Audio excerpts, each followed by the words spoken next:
Speaking with Mike in the media.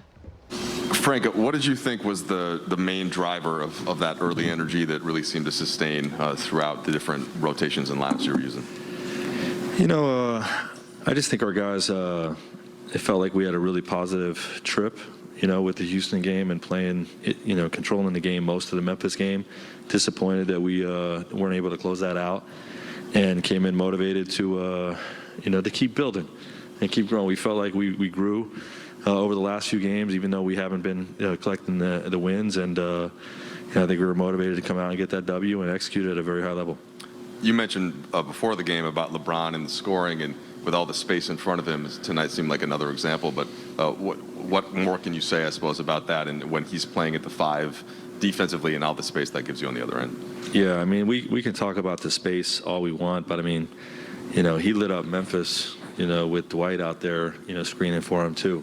This is just a LeBron James thing and playing at a superior level more than it is about the environment around him. He just, obviously he has a strong belief in our group. We all have a strong belief in our group. And while AD's out, he's intent on, doing everything he can to pile up some W's, and obviously playing at an extremely high level. Frank, you guys have talked about being versatile and being able to play different ways and stuff. I mean, really, in your whole time since you've been here. But it seems like maybe over this last month or so, you guys have really gravitated towards this LeBron at center, smaller lineup. It probably won't be how you guys play for the rest of the year, but how important is it to have this kind of defining sort of strategy that you can use moving forwards to hold on to? It's huge. It really is. And, we'll see how our season evolves. I think the Indiana game is the game that stuck out for me. We may have done it prior to that, but him playing alongside Melo in a centerless lineup, or Bron at the 5 lineup, however you want to put it, during that stretch, really showed us that this could be something that makes the game easier for him. He's not wrestling so much, and there's more space for him to be a roller.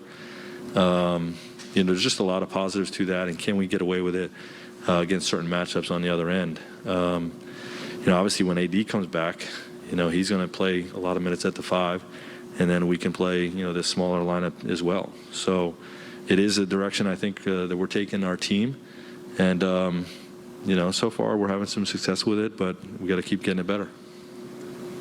Frank, you're someone who, in our interactions, always brings a lot of energy. Like, you're a guy, I would say, on the higher tick of the energy bar. But what do you think of LeBron? Thank you. I don't know. Sorry, it was a weird setup. But to the fact that like LeBron, we can talk about the skill, we can talk about the body size, we can talk about longevity. But it seems to me the energy he brings to the game can really affect how things are going to go. No doubt. And I would say there's 2 ways to separate that type of energy. One, being he exemplifies going out and play to exhaustion. You know what I mean? Like, hey, you're going to play probably the first 8 minutes of the game, come out around the 4-minute mark. But he plays so hard in the first quarter, third quarter, plays so hard that he gets to exhaustion at 6 minutes. Like, hey, I need a sub. Like, that's how we want our group to play. That's how everybody should play the game. Play the game to exhaustion. He's showing that. And then, his energy in film sessions and all of our work away from the game is like the mental energy that he brings our team, and the positivity. Like, there's so much noise around our team and negativity. And he doesn't let that, allow that to filter into our group. We remain focused on the work and building the habits we need to do, have a figure it out type of mindset. And, his mental energy in our film sessions and practices is another great way that he's been leading us. Frank, just wondering on the thinking behind starting Stanley, is it that related to the conditioning of the guys coming out of protocol? And then during this stretch with the LeBron at center lineups or Melo at center, does Stanley add something that is unique to this roster when those groups play?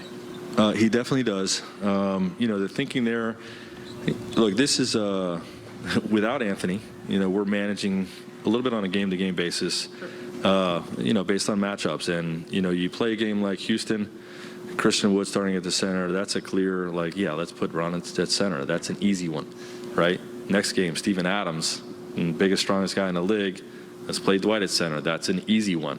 Okay, these next few games in the middle, there's going to be a lot of in-between types of decisions that we'll have to make on a game-by-game basis. Tonight with what we saw on Stanley is, just a little bit more foot speed with the Dame Lillard double teams. There wasn't a Nurkic out there, that could really, impose his size on us. So, it'll be kind of on a game-to-game basis, but that's what we saw tonight. And Stanley was great in that regard. More to come. Hey, big game.